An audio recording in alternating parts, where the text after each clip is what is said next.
নিশি বকর বকর করতে লাগলো আর নীলা ক্লাস থেকে বেরিয়ে গেল। তখন ঈশান একবার নিশির দিকে রাগি চোখে তাকিয়ে তারপর বেরিয়ে গেল। ওরা ক্লাস থেকে বেরিয়ে যেতেই নিশির বিষয়টা দেখার জন্য বেশ আগ্রহ হলো, তাই নিশিও বেরিয়ে গেল। তারপর খেয়াল করলো ঈশান আর নীলা একটা গাছের নিচে গিয়ে দাঁড়ালো। নিশি বোঝার চেষ্টা করলো ওরা দুজন কি কথা বলে। অন্যদিকে ঈশান বলতে লাগলো, আসলে আপু, কথাটা হচ্ছে আমি তেমন কিছু বলতে চাই না, কিন্তু আমার যে ফ্রেন্ড আছে রাফিন, ও আপনার সাথে রিলেশন করতে চায়। রিলেশন করতে চায় বললে ভুল হবে। কলেজের প্রথম দিন আসার পরেই আপনাকে দেখে ক্রাশ খেয়েছে আর আপনাকে ভালোবেসে ফেলেছে, কিন্তু বলতে পারছে না। ঈশানের কথাই নীলা বেশ অবাক হয়ে ওর দিকে তাকিয়ে রইল। নীলা ভেবেছিল ঈশান অন্য কিছু বলবে, কিন্তু ও এমন কিছু বলবে সেটা ওর ধারণার বাইরে ছিল। তাই নীলা কথা বলছিল। তখন ঈশান বলল, কি হলো আপু, আপনার কি বয়ফ্রেন্ড আছে? না, কিন্তু তোমার ফ্রেন্ড আমাকে পছন্দ করে, সেটাও বললো না কেন? তোমাকে বলতে বলেছে কেন? আর বলবেন না আপু, ও আপনার সামনে আসতে লজ্জা ভয় পায় আর কেমন যেন সংকোচ বোধ করে। ওর মতো একটা ছেলে আমার সামনে আসতে ভয় পায়? দেখে তো বেশ হ্যান্ডসাম আর স্মার্ট বলে মনে হয়। স্মার্ট ছেলেরা এতটা ভয় পায় সেটা জানতাম না। আর তাছাড়া এর আগে মনে হয় কোনো মেয়ের সাথে কথা বলেনি, এমন ভাব করছে। আসলে আপু, ও সত্যি কোনো মেয়ের সাথে রিলেশন করেনি, আমাকে সবটাই বলেছে। যে আপনার সাথে কথা বলতে ভয় পাচ্ছে। এখন আপনি কি বলেন? সেটা তো তোমাকে বলবো না, তোমার ফ্রেন্ডকে আমার সামনে এসে প্রপোজ করতে বলবে। যা বলার ওকেই বলবো। আচ্ছা ঠিক আছে। ঈশান চলে যেতে গেলে তখন নীলা আবার বলল, শোনো, আমার ফ্রেন্ডকে বড় কাপুরুষের মতো বন্ধুকে দিয়ে না বলিয়ে নিজে যেন একটু সাহস করে এসে পড়ে। ঈশান একটা হাসি দিয়ে তারপর ক্লাসের দিকে চলে গেল। অন্যদিকে নিশি এই বিষয়টা দেখছিল। তখন সোনিয়া এসে ওর পাশে দাঁড়ায় আর বলতে শুরু করে, কি বুঝলি? কি বুঝবো? তুই কিছুই বুঝবি না। ওই ছোট লোকটা নীরার সাথে হয়তো ফ্রেন্ডশিপ করতে চাইছে, তারপর হয়তো ওই সাথে রিলেশন করবে, তারপর আর 10টা ছেলের মতো ওর বাবার টাকাগুলোকে হাত দিয়ে নেওয়ার চেষ্টা করবে। তোর সাথে তো কিছুতেই পেরে উঠলো না। যেই দেখলাম নীলা তোর বিরুদ্ধে কথা বলে আর ওকে সাপোর্ট করে, সেই ওকে টার্গেট করছে। ওর উদ্দেশ্যে আমি কখনো ওর উদ্দেশ্য আমি কখনো সফল হতে দেব না। আমি এক্ষুনি গিয়ে নীলাকে সবটা বলবো। তুই কি পাগল নাকি? তুই বললেই ও শুনবে? নীলাকে তো তুই চিনিস, ও তোর কোনো কথাই শুনবে না। তাহলে এখন কি করব? কি করবি মানে? এই হারামজাদাটাকে উচিত একটা শিক্ষা দিতে হবে, না হলে কিছুতেই ও ঠিক হবে না। ওর উদ্দেশ্যটাই তো অসৎ, ও আমাদেরকে আলাদা করার চেষ্টা করছে। তবে দেখবি নীলা উল্টো আমাদের ভুল বুঝবে, তারপর আর আমাদের সাথে কথাই বলবে না। ওই হারামজাদাটাকে তো আমি দেখে নেব। কিন্তু কি দেখবি সেটাই তো বুঝে উঠতে পারছে না। আজকে 2টা মাস যাবৎ দেখেই যাচ্ছিস, কিন্তু কিছুতেই কিছু করে উঠতে পারছিস না। বুঝতে পারছি না কি করে ওকে বিপদে ফেলবো। শোন, আমার কাছে একটা মক্ষম প্ল্যান আছে। নীলাকে ওর প্রেমের ফাঁদে ফেলার আগে আর নীলা ওর মায়ায় জড়ানোর আগে তুই এই কাজটা করলে ওকে সবার সামনে ছোট করতে পারবি, আর তোর প্রতিশোধও নেওয়া হবে। সেটা না হয় ঠিক আছে, কিন্তু কি করবো বলতো? তুই কি বোঝাতে চাইছিস? আচ্ছা তাহলে শোন, কানে কানে বলি। এবার সোনিয়া নিশির কানের কাছে মুখ নিয়ে গিয়ে তারপর কিছু একটা বলে। সব শোনার পর নিশির মুখে একটা রহস্যজনক হাসি ফুটে উঠল। তখন সোনিয়া বলতে লাগলো, কি রে, কাজটা করতে পারবি তো? আরে হ্যাঁ পারবো, কিন্তু ও ওই খ্যাতের সাথে এরকম একটা কাজ করতে গা গুলিয়ে উঠবে আমার। প্ল্যানটা বলার ছিল, বললাম। কাজ করবি কিনা সেটা তোর বিষয়। এটা করলেই ওকে সবার সামনে ছোট করতে পারবি, আর তোর প্রতিশোধটাও নেওয়া হবে, আর ওই নীলার সাথে রিলেশনে যেতে পারবে না। আরে আমি কি বারণ করেছি নাকি কাজটা করবো না? যে করেই হোক আমাকে প্ল্যানটা সাকসেসফুল করতেই হবে। তুই শুধু দেখে যা এরপর আমি কি করি। তো সেদিন নিশি সোনিয়ার কথাগুলো ভাবতে ভাবতে বাসায় চলে গেল। আপনাদের হয়তো অবশ্যই জানতে ইচ্ছা করছে সোনিয়া কী এমন বলল যার জন্য নিশির মুখ এরকম রহস্যজনক হাসি লেগে আছে। সেদিন নিশি প্ল্যানটা নিয়ে ভাবতে ভাবতে আর কোনো কাজে মন দিতেই পারল না। পরদিন খুব ভালোভাবে প্ল্যানটা সাকসেসফুল করার উদ্দেশ্যে কলেজে চলে গেল। তারপর গিয়ে ক্যাম্পাসে বসে রইল। এখনও কলেজে তেমন কেউ আসেনি, একজন দুজন স্টুডেন্ট এসেছে। একটু পর নিশি খেয়াল করলো ঈশান আসছে। তখন ওর মুখে একটা হাসি ফুটে উঠল। ঈশান ক্লাসের দিকেই যাচ্ছিল। তখনই নিশি ঈশানের সামনেই দাঁড়ালো।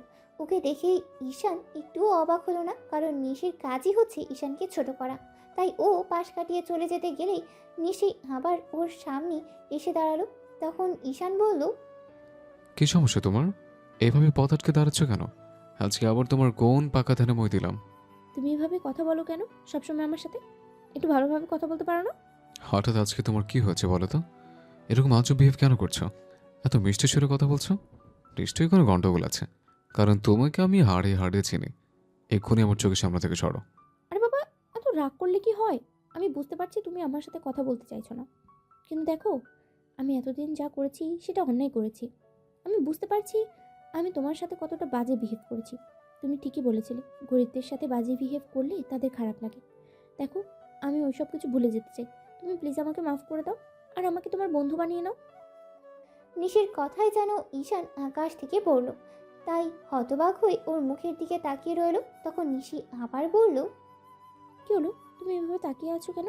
ও, আমি বুঝতে পারছি আমার কথা তোমার বিশ্বাস হচ্ছে না তো। আচ্ছা ঠিক আছে, আমি তোমার কাছে হাত জোড় করে মাফ চাইছি, প্লিজ আমাকে তুমি মাফ করে দাও। এটা তুমি নাকি অন্য কেউ? কেন এমন বলছো কেন? এটা কি তুমি নাকি অন্য কেউ?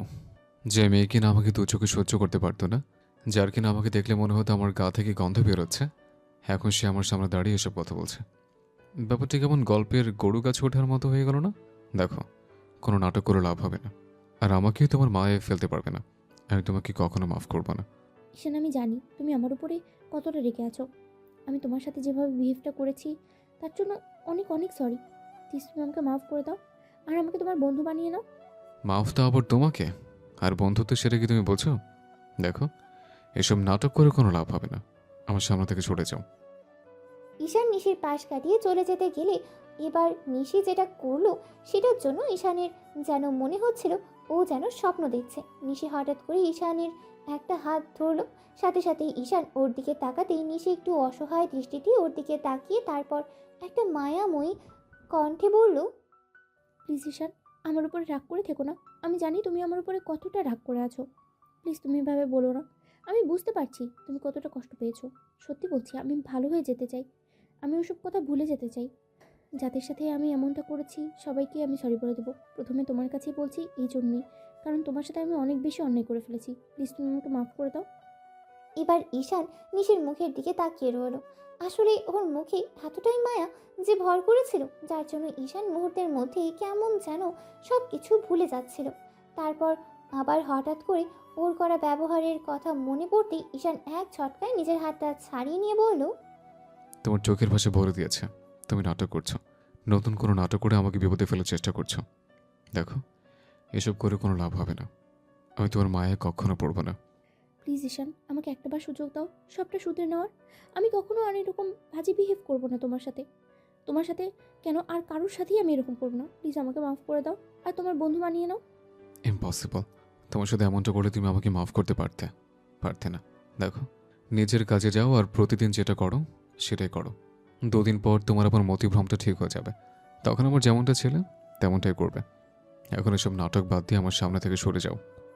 কথাগুলো বলেই ঈশান দ্রুত পায়ে হেঁটে ক্লাসের দিকে চলে গেল। আর নিশি রাগে আগুন হয়ে যাচ্ছিল। ও এত আশা করে এসেছিল ঈশানের সাথে বন্ধুত্ব করবে, ওর কাছে মাফ চেয়ে নেবে, কিন্তু ঈশান ওকে বিশ্বাসই করলো না। নিশি বুঝতে পারলো যে ওকে কতটা কষ্ট দিয়েছে। ও গিয়ে একটা গাছের নিচে বসে বসে কথাগুলো ভাবতে লাগলো। তো সেদিন ক্লাসে বসার পর নিশি আবারও ঈশানের সাথে কথা বলার চেষ্টা করলে ঈশান ওর সাথে সাথেই বলল না। তখন রাফিন বলল, কিরে, ব্যাপারটা কি বলতো? নিশি তোর সাথে কথা বলতে চাইছে আর তুই ওকে এড়িয়ে যাচ্ছিস, কি হয়েছে? কি আর হবে, নতুন কোনো নাটক করে আবার বিপদে ফেলতে চাইছে, সবার সামনে ছোট করতে চাইছে। আমি ওর মিথ্যাটাই বলছি না। দেখ, যেটা করবি সেটা ভেবেই করিস। আমার মনে হয় নিশি ওর ভুলটা বুঝতে পেরেছে, তাই হয়তো সবটা শুধরে নিতে চাইছে। তুই ওকে কয়েকদিন ধরে চিনিস, তার থেকে আরও কয়েকটা দিন আগে থেকে আমি ওকে চিনি। আমি কলেজে আসার পর থেকেও আমার সাথে যেমনটা করেছে তাতেও কখনই আমার সাথে বন্ধুত্ব করা তো দূরে থাক, আমার কাছে মাফ চাইতেও আসবে না। যে মেয়েটা কিনা কালো আমাকে দেখে নাক সেটকাতো, তার আজকে কি এমন হলো যে আমার সাথে বন্ধুত্ব করতে চাইছে? এটা নেহা তোর একটা নাটক। ছাড় এসব কথা, আর বল তোর কাজটা কত দূর হলো? কিসের কাজ? ন্যাকামি করিস না তো। কালকে না বললাম নীলা বলেছে তোকে সামনাসামনি গিয়ে প্রপোজ করতে? কিন্তু আমার কিন্তু তোমার হাঁটু কাঁপে, তাই তো? আচ্ছা ঠিক আছে, তোমার প্রপোজ করতে হবে না। মেয়েটা দেখতে শুনতে ভালোই, তাহলে না হয় আমি প্রপোজ করে দিব। এই না, করবো, একটু সময় দে। কোনো সময় দেওয়া হবে না, ও শুনতে চেয়েছে তোর মুখ থেকে, তাই আজকে ওকে প্রপোজ করবি। আরে বাবা, একটা সপ্তাহ তো সময় দিবি। একটা সপ্তাহের জন্য একটা সপ্তাহই থাকে, তারপর কিন্তু এসব কথা শুনবো না। আচ্ছা ঠিক আছে। অন্যদিকে নিশি মন খারাপ করে বসে আছে। ওর এখন বিশ্বাস হতেই শুরু করেছে ঈশান হয়তো সত্যিই নীলাকে টার্গেট করেছে ওর প্রেমের ফাঁদে ফেলার জন্য। ও শুনেছে গরিব ঘরের ছেলেগুলো নাকি এমনটাই হয়, তাই ওর খুব করে জানতে ইচ্ছে করছিল কালকে ঈশান নীলাকে কি বলেছে। ও আর ইচ্ছাটাকে চাপা দিয়ে না রেখে নীলাকে জিজ্ঞেস করলো, নীলা, কালকে ঈশান তোকে কি বললো রে? কেন হঠাৎ এই কথা জিজ্ঞেস করছিস কেন? সব কথা বাঁকাভাবে উত্তর দিস কেন? যেটা বলেছিস সেটা বল। ও তোকে প্রপোজ করেছে তাই না? যেটা বলার আমাকে বলেছে তোর সেটা শুনতে হবে না। নিশ্চয়ই ও তোকে প্রপোজ করেছে তাই না? দেখ, ছেলেটা যেমনই হোক তুই ওর প্রপোজটা অ্যাকসেপ্ট করবি না। করে আমাকে করেছে, তাতে তোর সমস্যা কি? আর ও তো কোনো অহংকারী ছেলে না, তাই অ্যাকসেপ্ট করে আমি ওকে করে দেবো, তাতে তোর কি? আমার অনেক কিছু কারণ আছে, কারণ কি? আর সেটা সময় হলেই তুই বুঝতে পারবি। তো সেদিন স্কুল ছুটির পর নীলা আর নিশি আর সোনিয়া বাসার দিকে যাচ্ছিল। তখন সোনিয়া নিশিকে বিষয়টা জিজ্ঞেস করলে ও সকালের ঘটনাটা খুলে বলল। তখন সোনিয়া বলতে লাগলো, তুই ওর সাথে যেমনটা করছিস তাতেও এত সহজে তোকে বিশ্বাস করবে না, তাই আমি আমি বলি কি তুই আরেকটা কাজ করতে পারিস। কি কাজ? সোনিয়া নিশিকে প্ল্যানটা বলতে লাগলো। সব শোনার পর নিশি বলল, কিন্তু ও কি রাজি হবে? এতে রাজি না হওয়ার কি আছে? আর তুই দেখতে কি খারাপ নাকি? তাই যেটা বলছি সেটা কর। এখন কি করবি সেটা তুই ভালো করে জানিস। সেদিনের মতো নিশি বাসায় গিয়ে সোনিয়ার কথাগুলোই ভাবতে লাগলো। কি রেখে কি করবে বুঝে উঠতেই পারছে না। সারাদিন ও আর ঘুমাতেই পারলো না। পরদিন সকালেই ঘুম থেকে উঠেই আয়নার সামনে সাজতে বসে গেল। আপনারা কি ভাবছেন এরপর কি হতে পারে? সেটা সাথে থাকলেই বুঝতে পারবেন। নিশি একটা শাড়ি পরে খুব সুন্দর করে সেজে কলেজে চলে গেল। গিয়ে অপেক্ষা করতে লাগলো। একটু পর খেয়াল করলো ঈশান ক্লাসের দিকেই যাচ্ছে। তখন নিশি উঠে ওর পেছনে পেছনে যেতে লাগলো। তারপর ঈশান যখন ক্লাসে গিয়ে ওর জায়গায় বসতে যাবে তখনই নিশি ওর সামনে গিয়ে দাঁড়ালো আর বলতে লাগলো, ঈশান, আমার তোমার সাথে কিছু কথা বলার ছিল, একটু কি সময় হবে তোমার? নিশিকে আজকে এই রূপে দেখে ঈশান অবাকে চরম মাত্রায় পৌঁছে গেছে। কারণ নিশি কখনো শাড়ি পরেনি, আর আজকে ওকে দেখতে একদম পরিদের মতো লাগছে। একদম অদ্ভুত রকমের একটা মায়া এসে ভর করেছে ওর মুখে। শাড়ি পরলে যে একটা মেয়ের সৌন্দর্য বৃদ্ধি পায় সেটা ঈশানের জানা ছিল না। আজকে নিশিকে দেখার পর সেটা বুঝতে পারছে। তো চুপ করে আছে দেখে নিশি বলতে লাগলো, প্লিজ আমার কথাটা একটু শোনো। আমি এই কথাগুলো না বলে আর থাকতে পারছি না, একটু সময় দাও আমাকে। ঈশান কোনো কথা বলছে না। ও শুধু খেয়াল করলো ক্লাসে অনেকেই আছে। ঈশান কথা বলছে না দেখে নিশি হঠাৎ করেই ওর সামনে হাঁটু গেড়ে বসে তারপর একটা রিং ধরে বলতে লাগলো, তোমার সাথে ঝামেলা করতে করতে কখন যে তোমাকে ভালোবেসে ফেলেছি আমি সেটা জানি না, কিন্তু এই কয়েকটা দিনে বুঝতে পারছি আমি তোমাকে অন্য কোনো মেয়ের সাথে সহ্য করতে পারবো না। আমি শুনেছি ভুল থেকে ভালোবাসার সৃষ্টি হয়, তেমনই ঝগড়া থেকে ভালোবাসার সৃষ্টি হতে পারে। আমি জানি তুমি হয়তো বিশ্বাস করবে না, আমি তোমাকে তেমনভাবে ওরে ভালোবেসে ফেলেছি যেটা বোঝাতে পারিনি। দেখো, আমি সত্যি তোমাকে অনেক বেশি ভালোবেসে ফেলেছি। কালকে ওই জন্যই তোমার কাছে মাফ চাইতে গিয়েছিলাম। তারপরে বন্ধুত্ব করে তোমাকে বোঝাতে চেয়েছিলাম যে আমি তোমাকে ভালোবাসি, কিন্তু তুমি আমাকে সেই সুযোগটা দাওনি। তাই না বলে আর থাকতে পারছি না, প্লিজ আমাকে অ্যাকসেপ্ট করে নাও। I love you Ishan, do you love me? এমনিতেই ঈশান নিশির কথাতে অবাক হয়েছে। তার উপর ওকে প্রপোজ করাতেই ঈশানের মনে হচ্ছে যেন ও পৃথিবীতে নেই। যে মেয়ে কিনা 2 দিন আগে ওকে খ্যাত আর ছোটলোক বলে অপমান করতো, আজকে সে নাকি ওকে প্রপোজ করছে। কথাটা ভাবতেই ঈশানের মনে হচ্ছে ও হয়তো স্বপ্ন দেখছে, না হলে বাস্তবে এমনটা হবারই কথা নয়। যেখানে নিশি কিনা কোনো ছেলেকে সহ্য করতে পারে না, আর আজকে সেখানে ঈশানের ওর মতো একটা গরিব ছোটলোক ছেলেকে কিনা ও প্রপোজ করছে। ঈশান চুপ করে আছে দেখে নিশি বলতে লাগলো, কি হলো ঈশান, তুমি কথা বলছো না যে?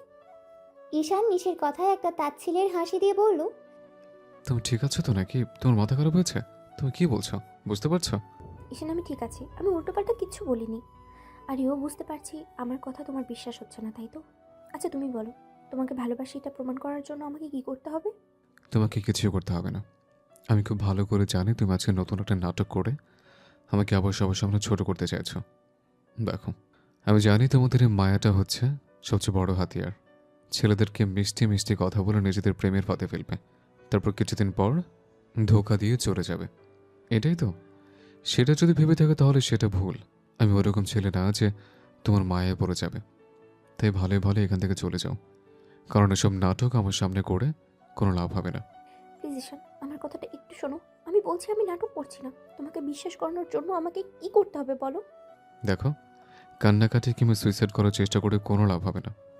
ওটা করার চেষ্টা করবে কিন্তু পারবে না, কারণ মরতে পারি বলাটা যতটা সহজ, মরাটা ততটা সহজ নয়। এসব করে কোনো লাভ হবে না। এখন আমার সামনে থেকে সরো, আমাকে আমার মতো থাকতে দাও। আমি তো বলছি আমি তোমার সামনে যাব না। আমি চাই না তোমার সাথে কোনো ঝামেলায় জড়াতে। তারপরেও কেন বারবার আমাকে ডিস্টার্ব করো বলো তো? আমি গরিব বলে এটাই কি আমার দোষ? আজকে আমার জায়গায় যদি তুমি থাকতে, পারতে এরকম একটা উপহাস মেনে নিতে? পারতে না। তাহলে কেন এরকম একটা উপহাস আমার সাথে করছো বলো তো? ঈশান প্লিজ আমার কথাটা শোনো। বললাম তো আমি তোমার কোনো কথা শুনবো না। সর আমার সামনে থেকে, নাহলে কিন্তু আমি কলেজ থেকে বেরিয়ে যেতে বাধ্য হবো। ঈশান কথাগুলো বলেই চলে যেতে গেলে নিশি ওর একটা হাত ধরলো। তখন ও এক ঝটকায় হাতটা ছাড়িয়ে নিয়ে বলতে লাগলো, কি পেয়েছোটা কি? আমাকে কি পাগল মনে হয় নাকি? আমি কোনো মানুষ নই? আমার কি কোনো অনুভূতি নেই? তুমি যখন যেভাবে পারবে আমার সাথে নাটক করবে, অভিনয় করবে, আমাকে কষ্ট দিবে, সেটা আমি মেনে নেব? কিছুতেই না। দেখো, এর আগে আমি উল্টাপাল্টা কিছু করে ফেলি, তার আগে তুমি আমার সামনে থেকে সরে যাও। ঈশান প্লিজ আমার কথাটা শোনো। আমি কখনো তোমাকে কষ্ট দেবো না। দেখো, শুধু সারা জীবন তোমাকে ভালোবাসবো। একটা বার আমার প্রপোজালটা অ্যাকসেপ্ট করে নাও। আমি সত্যি তোমাকে ভালোবাসি। ঈশান এক ছটকায় নিজের হাতটা ছাড়িয়ে নিয়ে ঠাস করে নিশির গালে একটা থাপ্পড় মেরে দিয়ে বলতে লাগলো, ভালোবাসা, ভালোবাসা, ভালোবাসা? কিসের ভালোবাসা? ভালোবাসা মানে বোঝো তুমি? তোমার মতো মেয়ে কাউকে ভালোবাসতে পারে না। তুমি শুধু জানো অহংকার দেখাতে। এই অহংকারের বশে তুমি আমাকে এরকম একটা নাটক করে অপমান করতে চাইছো, তাই তো? আমি তোমার মায়ায় কখনোই পড়বো না। ঈশানের খুব রাগ হচ্ছিল, তাই ও সেখান থেকে চলে গেল। আর ঈশানের এরকম অবহেলা আর অপমানটা নিশি মেনে নিতে পারল না, কান্না করে দিল। এবার সোনিয়া এসে ওর সামনে দাঁড়াতেই নিশি কান্না করতে করতে কলেজ থেকে বেরিয়ে গেল। তারপর বাসায় গিয়ে কলিং বেল দিতে ওর আম্মু দরজা খুলে দিল আর খেয়াল করলো নিশি অনেক কান্না করছে। তখন নিশির আম্মু কিছু বলতে যাবে, যার আগেই ও দৌড়ে নিজের রুমে চলে গেল। নিশির এরকম কান্নাকাটি দেখে ওর আম্মু বুঝতে পারলো নিশ্চয়ই কলেজে কিছু একটা হয়েছে, তাই হয়তো এভাবে কান্না করছে। নিশির আম্মু জানে ও কতটা রাগী, তাই আর দেরি না করে ওর রুমের সামনে গেল।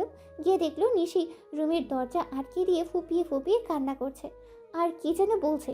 তখন নিশির আম্মু দরজা ধাক্কা দিতে লাগলো আর বলতে লাগলো, মামুনি, কি হয়েছে আমাকে বলো।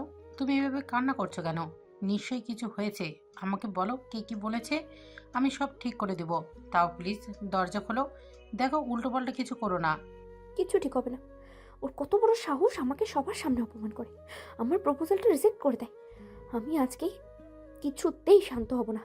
আমি সত্যি নিজের কোনো একটা ক্ষতি করে ফেলবো। তারপর ও বুঝতে পারবে আমি ওকে মিথ্যে বলছিলাম কিনা। ওর সাহস হয় কি করে আমাকে সবার সামনে এভাবে অপমান করার? মামুনি, কে তোমাকে কি বলেছে আমাকে বলো। আর কে তোমাকে এভাবে অপমান করেছে? কার এত বড় সাহস আমার মামুনিকে এইভাবে রিজেক্ট করে দেয়? আমাকে বলো কি হয়েছে। কিচ্ছু ঠিক হবে না। আমি নিজেকে শেষ করে তারপরেই প্রমাণ করে দেবো আমি কখনো মিথ্যা বলি না। তারপর ও বুঝতে পারবে এই নিশি কি করতে পারে। দেখো মামুনি, কারোর উপর রাগ করে নিজের কোনো ক্ষতি করো না। আমাকে বলো কি হয়েছে, আমি এক্ষুনি তোমার আব্বুকে আসতে বলছি, সব ঠিক হয়ে যাবে। কিচ্ছু ঠিক হবে না। যা করার আমি করব। ওর কত বড় সাহস, ও আমাকে সবার সামনে রিজেক্ট করে দেয়। ওকে তো আমি দেখে নেব। নিশি এদিক ওদিক কিছু খুঁজতে লাগলো। নিশির আম্মু বিষয়টা বুঝতে পারলো, কারণ ও যা বলে সেটাই করে ছাড়ে। তাই নিশির আম্মু দেরি না করে রুমে গিয়ে ওর আব্বুকে ফোন করলো। সাথে সাথে ওর আব্বু বাসার উদ্দেশ্যে চলে যায়। এর মাঝে নিশি ড্রয়ার থেকে একটা ব্লেড বের করে তারপর হাতের উপর রেখে রাগে গর্জন করে বলতে শুরু করলো, ঈশান, তোমার কত বড় সাহস, তুমি আমার গায়ে হাত তোলো, সবার সামনে আমাকে অপমান করো, রিজেক্ট করে দাও। আজকে আমি শেষ হয়ে গেলে, নিজেকে শেষ করে দিলে তুমি বুঝতে পারবে আমি তোমাকে সত্যি বলেছিলাম কিনা। এটাই হবে তোমার জন্য শাস্তি। তুমি সারা জীবন বুঝতে পারবে একটা মেয়ে তোমার জন্য সুইসাইড করেছে। সেটা হবে তোমার জন্য সবচেয়ে বড় শাস্তি। নিশি কথাটা বলেই হাতের ওপর সজোরে 2টা টান দিল। সাথে সাথেই ফিনকি দিয়ে রক্ত বের হতে শুরু করলো। নিশি চোখ দিয়ে অনবরত পানি পড়ছে আর চোখগুলো লাল হয়ে আছে। কয়েক মিনিটের মধ্যেই ফ্লোর রক্তে ভিজে গেল। নিশি আর দাঁড়িয়ে থাকতে পারলো না, মাথাটা কেমন চক্কর দিয়ে উঠলো। সাথে সাথেই ও ফ্লোরে পড়ে গেল। 5 মিনিট পর ওর আব্বু দৌড়ে বাসার মধ্যে ঢুকে তারপর গিয়ে দেখে আম্মু ওর দরজার সামনে দাঁড়িয়ে ওকে ডাকাডাকি করছে। তখন আব্বু এসে বলতে শুরু করে,